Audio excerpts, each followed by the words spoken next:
Yo, can you hear me? You listening to WAW. What a week. Eta, welcome to another Q&A on Wow, What a Week. My name is Fresh and we're digging into my DMs today. My manager is behind the scenes because she does not want her face on the camera. I don't think you should say that. Hey, you could have just said like we're just growing as it is. How are you? I'm good. How are you doing? I'm awesome. I think we're gonna be focused more on the DJ side of it. Or flip, okay. I figured theming them works out better. Okay. So yeah. Are you good? I'm good, man. I'm good. I've never been happier. So yeah. How's working on radio? I love radio. I love radio, and because I'm unkind to myself within reason, I brutally crit every show that I do so that the next show is better. So if you're loving the radio today, it'll be even better tomorrow and next week and next month. And if you're not loving the show today, it'll be better tomorrow, next week, and the next month. You must constantly be working on yourself in anything that you're working on. For me, it's very important to stay growing all the time. The minute you are bored with growth and being a sponge and being curious, maybe you need to change lanes and find something else that can excite you. What So you're doing? yeah. We're getting a lot of DMs. I feel like people are holding on to that era. People are asking why you don't bring Dino Bravo, DJ Kent, and Euphonic back on for mixes on your radio show. No, Euphonic is actually our resident on the last Friday of every month. Oh, So we have a mix from Euphonic the last Friday of every month. And then Kent is in Europe chasing his European career dreams. And unfortunately or fortunately, when Kent does a mix, he literally spends the week doing the mix. That's how much work he puts into his mixes. jeez. And because he's in Europe and he doesn't have his home studio with him all the time and must be resting in between gigs, countries and cities, he leveled with me that I literally have to choose between doing mixes for you or chasing Europe. And I know that you'll also advise me to chase Europe. So that's what Kent is doing. It's not to say we didn't invite him. It's not to say he doesn't want to do it. But it's one or the other. He can't do both.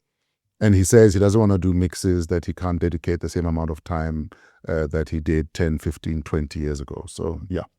And then Dino has a residency on 2000. Yeah. And I don't want to make him choose between us. I feel that because 2000 has more transmitters than any other radio station in the country, he deserves that reach. But he did say to me, I'm ready when you are. But I said to him, I'm happy that people can hear you in Botswana, possibly Namibia, Lesotho, Swaziland, and everywhere else. And I don't want to make you choose. So please stay there. So it's me saying to him, thanks for offering your availability, but I'm happy for you where you are. It's not an easy thing to do. I was going to say that's loyalty. No, it's not an easy thing to do, but often I support you because I want you to grow, not because I want to hog you. It would be selfish of me to expect Dino to drop everything else that he's doing, you see. So, yeah. But he did offer and said, I'm available for a residency. Speaking of Europe, because Euphonic is there. Yes, Temba. Temba Yes. is that side. And now you spoke of Kent being there. Yes. Please just a little bit of it. Explain how hard it is to build a career overseas. And I feel like I'm asking this because I feel like we take it for granted because our music is that great and a lot of our DJs are overseas. So we think anybody can get a foot in. It's a lot of work. It's a lot of networking. It's a lot of sleepless nights. It's a lot of, I'll give you an example. Last European summer, Kent hired an apartment in Ibiza. And was there for the entire summer, living in an apartment, just networking. Money out of his own pocket. The gigs were not flowing the way they are now. But even now, he's not even operating optimally yet. But you have to be willing to make that sacrifice.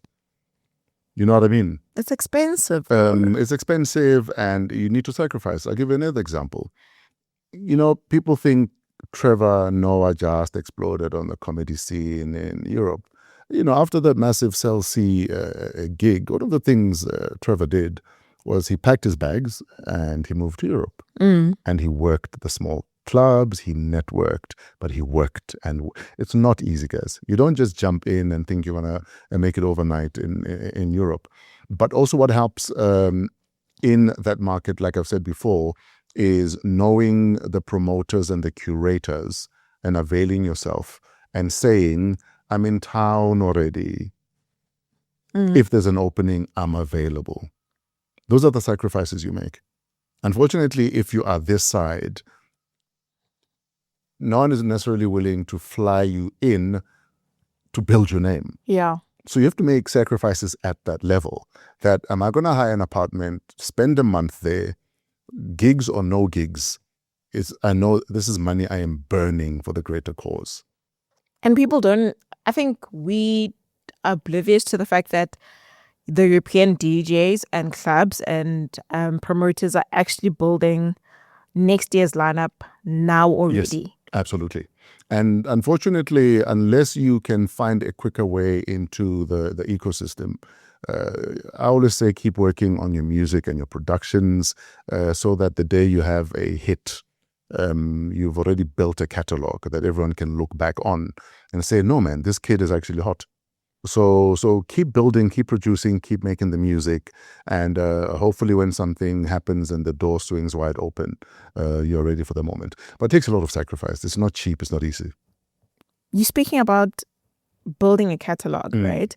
I think it was last week. I saw a clip of I want to say kid, because Nagli 2000. I think he made that song, Is It Wednesday? It's a trending TikTok one where people jump and they dance. And he made a video that says, people don't know that I made that song. Yes. And I may be misinterpreting this as if he's entitled to gigs and like that recognition. So his music or the song he made is trending. I mean, it's blowing up everywhere, bigger than what Creative View was. Yes. But no one knows it's him. Listen, you're entitled to stand up and say, in case you don't know that the song that is trending and that you're moving to is me, it's me. I think you're entitled to make yourself known. You know what I mean? And hopefully it does turn into bookings if that is what you're looking for. Maybe he just wants the recognition because it is his work. And there's nothing wrong with that. I think you should stand up and say, that great work that you're loving, it's my work. If he doesn't do it, who's going to do it for him? So you must have the audacity to stand up and say that. But if you do get a booking as a result of that, or people start booking you to do gigs, you must respect the craft and what is expected of you. You must show up and you must deliver. You must show up on time. Don't be drunk. Be dependable. Be reliable. Because you're building. You see, there's nothing worse than wasting a trend that could be the wave that takes you to your next level, to your next milestone. So yeah. But I think it's important to also remember that more often than not, a TikTok trend is a moment. It's 20 seconds, 30 seconds, a minute max. And you need to understand that you need to now turn that into a 2-hour set, a 3-hour set, a 1-hour set. If you're lucky, maybe you're not ready to jump into the pool. So it's a different game. So if the music you're making is trending and is getting you gigs all of a sudden, be prepared so that when you do the gigs, people don't regret booking you. People understand that that's why we booked this person. There's nothing worse than promoter regret based on a trend. So yeah, take the bookings, but make sure you show up and you show up. So do you think there's a difference between, I'm going to call them this, TikTok DJs and producers versus the conventional DJs that are mixing and we're seeing more of in a club versus the ones that we're seeing online? I think your DJ craft ultimately will determine how long the wave you are riding lasts, because your TikTok trend or viral moment can only sustain you for so long. Because eventually it becomes about, we hired him, we want him back. The crowd enjoyed him or her, we want them back. Because your trend will be replaced by another trend in a week or two. But what you deliver on stage eventually becomes what carries you. Beyond the hit, beyond the trend. So again, show up, respect the stage, and hit that ball out the park. No one should ever regret hiring you because you were trending on social media. Make it worth the while, worth the money. Eventually, your reputation on stage will be what gets you the next booking and what becomes your next viral moment. He's good on TikTok, but you should see him on the decks. You know who actually does both worlds very well? Yeah. Gianna. I've seen her on social media, and I've been fortunate enough to experience, we experienced her on O-Ship. Yes. I've seen her also at Rockets. She's actually a good DJ. No, Rihanna kicks ass. I mean, Rihanna is doing her third O-Ship this year. And I remember 3 years ago, I'm sure I fought for Rihanna to be on the lineup 3 years ago. No one knew who she was. No one knew. No, people knew who she was. Just in our team, when we were booking, I had to explain who Rihanna was to, because we have a team that, guys, Rihanna kicks ass. And I want to thank Frankie, actually, for putting me onto Rihanna to say, this woman kicks ass on the decks. Please book her for O-Ship. It's actually Frankie who recommended her. And she kicks butt, but she also works the social media. She understands what she needs to do on the socials. But when you book her, you understand why you booked her. Because she delivers, she kicks ass. And I think shout out to every person out there that shows up to the event and they deliver value for money. That's all a promoter wants. That's all the crowd want.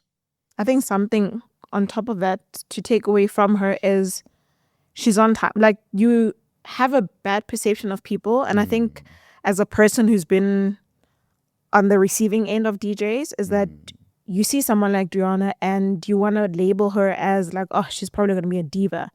But someone like that coming on, arriving like 20 minutes before her set, seeing what the previous person was playing, being professional, her team, her manager being like incredible as well. It goes a long way. Yes. It goes a long way because you want to work with someone like that. They understand that it's work for them. Yes. And they're there for the income. And you know, I know that a lot of DJs bemoan the fact that, but I'm not a content producer. I'm not a content person.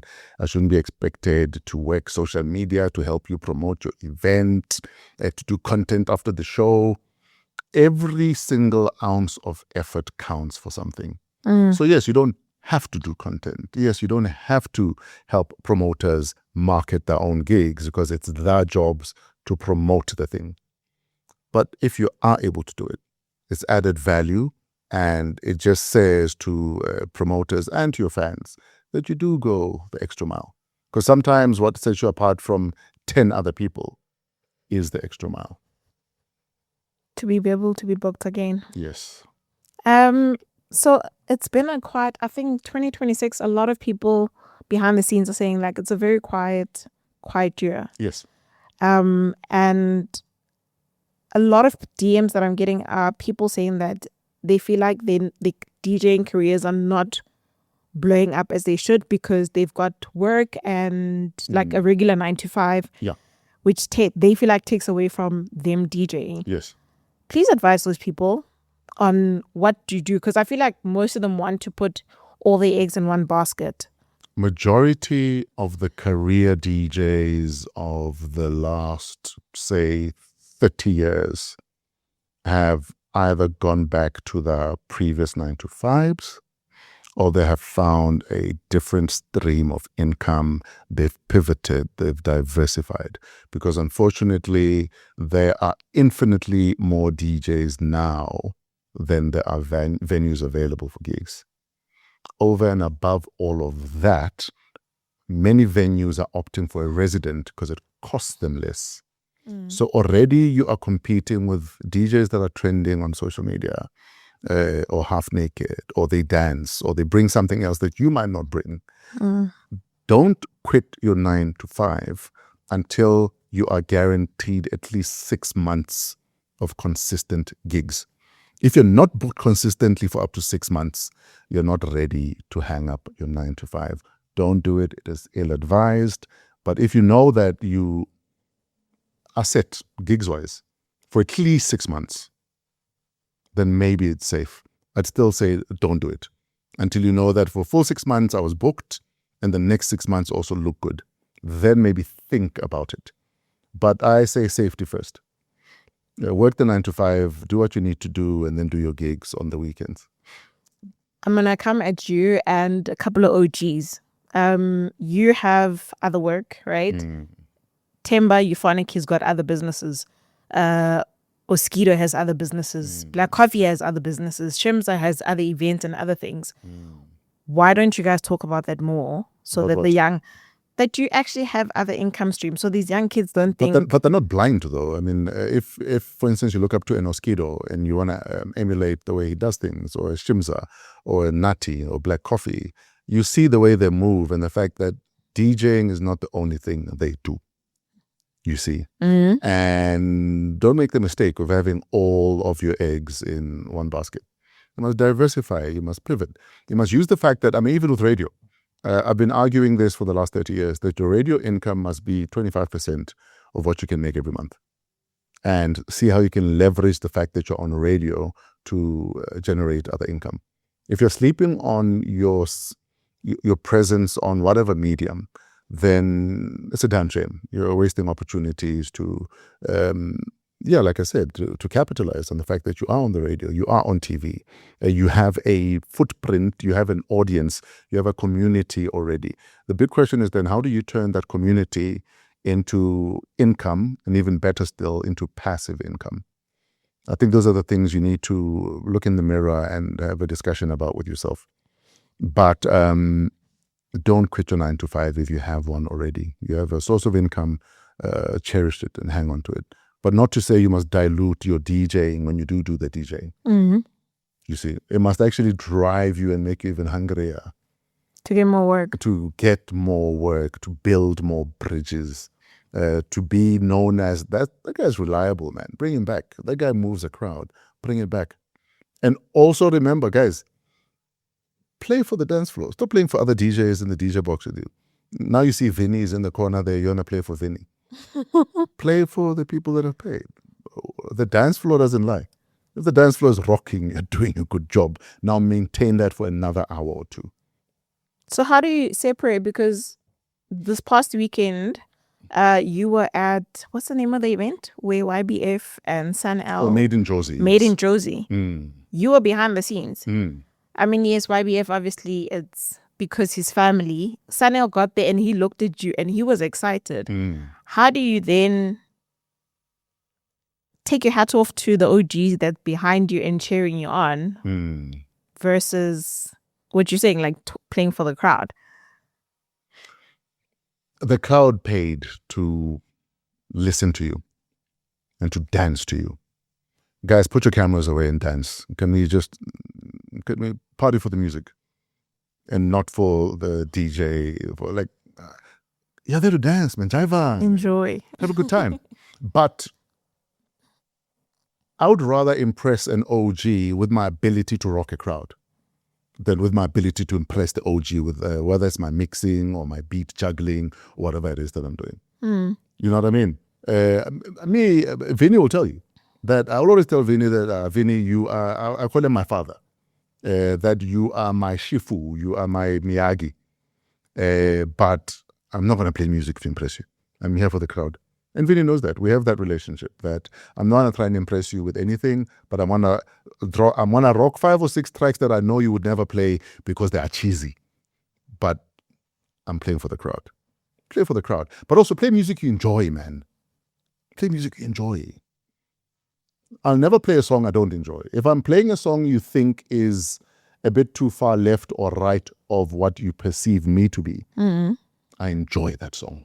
But as a DJ, how do you then separate playing for yourself versus entertaining us? Hence, I'm saying, though, that you're there for the crowd, but still play music you enjoy. Okay. I don't know if I'm making sense. I will never play a song I don't enjoy. simply because the crowd enjoy that song. Expected. If Because I it's played trending, it, because if it's I popular. played it, it's because I have a certain level of understanding as to why that song was made, and I possibly enjoy it. Again, I'm the guy that's always argued that when people ask me my favorite genre of music, I tell them every single genre of music on the planet has a top 10 you'd probably respect or pay a bit of attention to. That's true. Yeah. So speaking of Vinny, because there's someone I know that you've worked with and somewhat mentored you. Yes. And there's a lot of DMs that people ask for you to be their mentors. And I feel like they want like a hand holding mentorship. Yes. How do you pick who to mentor, or how do people learn from you without having direct access to you? Mentorship. I'll start with myself. Vinny, Oskido, Christos, Glenn Lewis all mentored me. But I never spoke to them about it. I was watching, taking notes, observing. This is how Vinny moves. This is how Christos mixes. Christos and Vinny are very, very technical. So my thing was, I want to move the way they are moving. I want to operate the way they're operating. And I've thanked them, all of them personally, for mentoring me without even being aware that they were my mentors, because I was paying attention. That's how mentorship starts. Pay attention, take notes.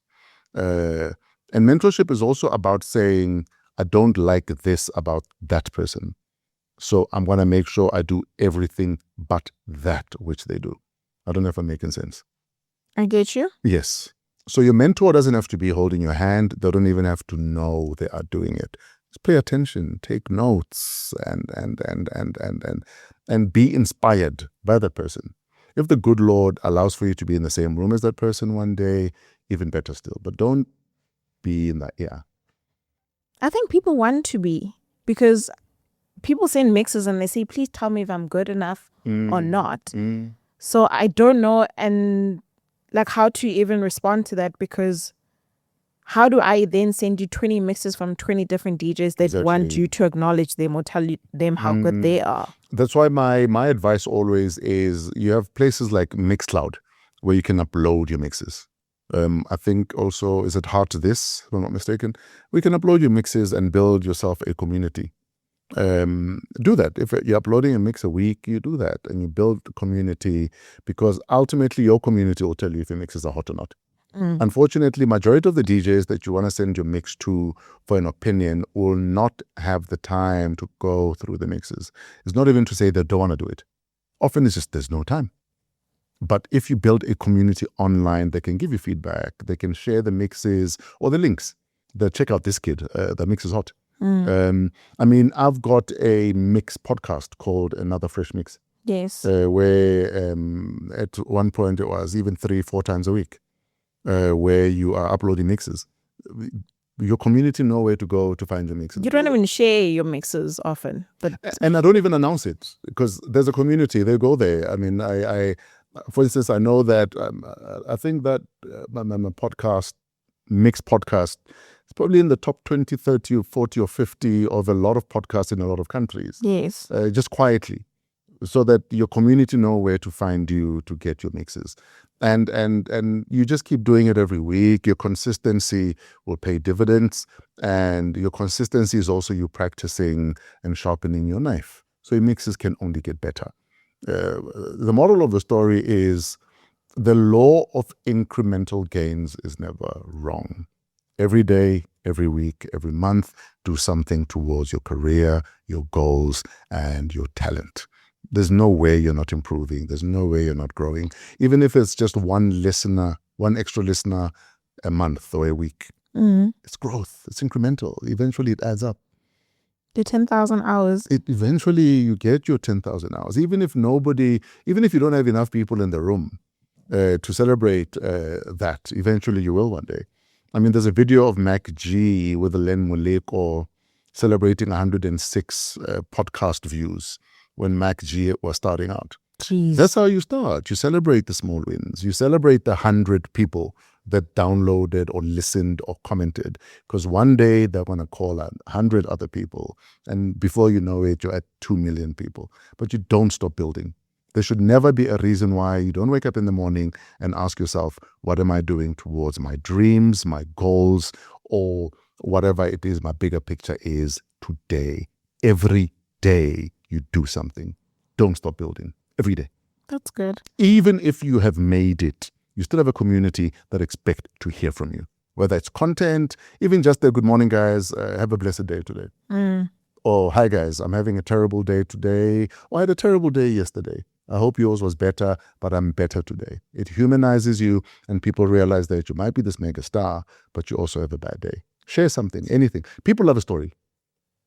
Black coffee often reminds people selling themselves or products. People love a good story. Tell your story. Sometimes that's what lies between you and people choosing to support you or not. They don't know your story. They don't know what you stand for. So why should they support you? When you talk about building and creating content and mixes and keeping it there, right? I'm late for gym. This is the last one. Yes. I'm sorry. You should have gone, I want to say in the morning, but you had radio. Yes. There's people that always ask for your old CDJs, mixers, laptops, speakers, and essentially equipment. Sure. How do I even ask this? What do you say to those people? Unfortunately, I mean, I even have people who ask me for my old records, my vinyls, my wax. And the first thing I often say to those people is I collect music.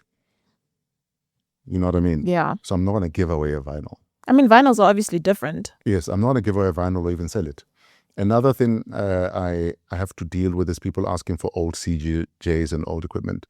The only equipment I've ever had for the longest time are my turntables. I still have the turntables that we bought in 1992. They're still working perfectly because that's how Technics made these turntables. They were made to survive a Holocaust. The day we nuke ourselves, which are the survivors of us self-nuking are going to find Technics turntables ready for the celebration. That there might just be 1 million of us left, but we survived. So I still have my turntables, and I still have my mixer, like I said, all from 1992. But generally, I've never been an equipment guy. I don't have equipment. So I couldn't give you equipment because I don't have it. So where do you practice? Where do you, because I've had the good fortune of gigging more often than not, that is where I get to practice on the go. And the only reason I bought decks when I did buy decks was because you'd sometimes get to an event that had the wrong deck. But because I'm a firm believer in, I don't want an excuse not to do the gig. I'd bring my own decks. That's the only reason I have decks. And that's the only reason I still have decks. Because I don't want to not do a gig because they say to me, we don't have they've got those 350s. decks. Yeah, they have 350s. I don't want to look down on what you have or don't have. I still want to take your gig because it's still a market that maybe I haven't serviced. Why should I not play in a village? Because they say we don't have the decks you want. I will go to that village with my own decks. You see, because they are my people. Please explain why you don't play on certain equipment versus the ones that you play on. Because every time I explain, it looks like you being a snob. This is the last question. A lot of DJs, for instance, want to operate off standardized gear. So you know, for instance, that if it's a CDJ, let's say from, I don't know, 850, 1000 up, you know what you're getting. That's what you use all the time, so you can operate optimally because that is the gear you're used to. So I'll give you an example. There are DJs who are now using different decks. They're not using CDJs, but they travel with their own deck because now that's the deck they are proficient in. Because there's nothing worse than being expected to deliver optimally, but not having the tools to operate optimally. You see? So if the decks that you're going to perform on are CDJs, then it makes sense that you'd ask for what is going to help you be optimal and proficient. You see, Why don't you turn around and say, I didn't deliver because I didn't have the right work tools? They didn't have it. Hence, like I said, I'd rather carry my own CJs then. There was a time Glenn Lewis used to carry his own turntables because Glenn Lewis, Madala, was very stubborn when everyone was moving to CDs. Yeah. He still wanted to play off vinyl, so he'd carry his own turntables. But eventually it becomes unsustainable because it means now you're carrying extra gear. What happens if you're flying, for argument's sake? But also the cost of them.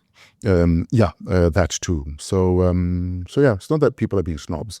You're just saying you want to book me and I want to deliver 100%. Help me deliver 100% by having the gear that allows for me to do that.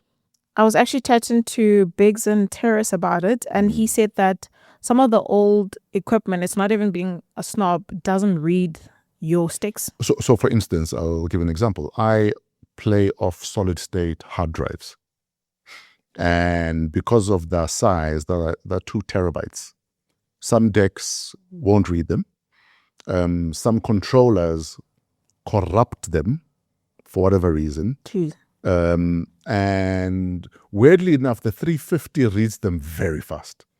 So the 350 4x4 nyan. 350 is actually a little bit of a... So it's the 850s. It's like a bucky. Yeah, but for instance, some 850s will look at my solid state drives and say, what are you doing? Are you trying to kill me? So it's also that. But what I've done, again, because I don't believe in showing up for a gig and not playing, I now have a backup memory stick with just basic 100,000 tracks. That if your equipment is not going to read my solid state drives, I still have a stick to play. I'm at the gig. The very least I can do is perform. So yeah, you must always have a plan B, always have a contingency plan.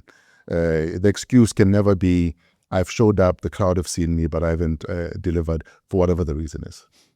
So it's not on you. Yeah. Okay. I'll be a DJ. Yes, that's it for today. And if you want to be a DJ, don't. We need more doctors. We actually do. It's not pop and place, guys. It's a lot of work that goes into it. Start it as a hobby, build it, build a community, build up the gigs 1 gig at a time. The minute you're at 6 months of bookings, guaranteed, then maybe you can look at dropping the 9 to 5. Until then, don't do it. It's not worth it. We're done. Thank you very much. Thanks for the advice. And thanks for watching. This is Wow, What a Week, coming to you from Discover TV in Fourways, Johannesburg. Discover TV, let them be your stage. Shout out to Trevor and his crew at Pezulu Works for the cinematography, and to Kelitso, she's the executive producer. Most importantly, you. Please continue to watch, comment, like, and subscribe. Until next week, have a wow week in spite of yourselves. Thank you for the Q&A.